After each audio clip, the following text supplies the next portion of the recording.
അവധിക്കാലം ആഘോഷിക്കാനെത്തുന്ന കുട്ടികളുടെ തിരക്കാണ് ഇപ്പോൾ കൊട്ടാരക്കര മീൻപിടിപ്പാറയിൽ. സുരക്ഷിതമായി നീന്തൽ പഠിച്ചും ചൂടിനെ അതിജീവിക്കുന്ന കുട്ടികളുടെ അവധിക്കാലം അടിച്ചു പൊളിക്കാൻ പറ്റിയ സ്ഥലമാണിവിടം.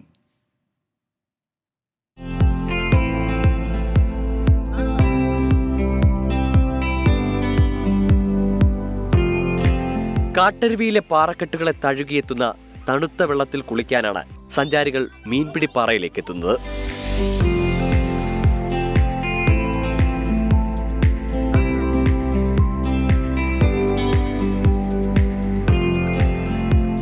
കൊടുംചൂടിൽ നിന്ന് രക്ഷ നേടാനായി പ്രായഭേദമില്ലാതെയാണ് സഞ്ചാരികൾ എത്തുന്നത്.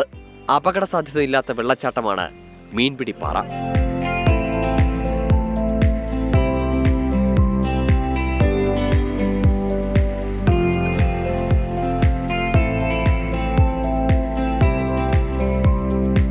ചൂണ്ടയിൽ കുരുത്ത വലിയ മത്സ്യത്തിന്റെ പ്രതിമ കാണാം. പുലമൺ തോടിന് കുറുകെയായി മറുകരയിലേക്ക് ചെറിയ പാലം. പാർക്കും ഇരിപ്പിടങ്ങളും നടപ്പാതയുമൊക്കെ മീൻപിടിപ്പാറയുടെ സൗന്ദര്യം വർദ്ധിപ്പിക്കുന്നു.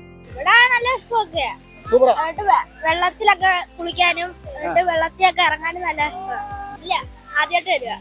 ഒരുപാട് നാളായിട്ട് യൂട്യൂബിനകത്തൊക്കെ കണ്ട് ഇവിടെ നല്ല ഇഷ്ടപ്പെട്ടു. ഇനി വീണ്ടും വീണ്ടും വരാൻ തോന്നുന്നു. രാവിലെ 10 മുതൽ വൈകിട്ട് 6 വരെയാണ് പ്രവേശനം. ചൂടിനെ അതിജീവിക്കാനായി മുങ്ങിയുള്ള കുളിക്കായി സഞ്ചാരികൾ മഴവെള്ളപ്പാച്ചിൽ പോലെ ഒഴുകിയെത്തുകയാണ് മീൻപിടിപ്പാറയിലേക്കും. അടിപൊളിയാ, കുഴപ്പമൊന്നുമില്ല. പിള്ളേരെ സേഫ് ആയിട്ട് പേടിക്കണ്ട. അതുകൊണ്ട് ജസ്റ്റ് ഞാനും കൂടെ ഇറങ്ങിയതേ ഉള്ളൂ.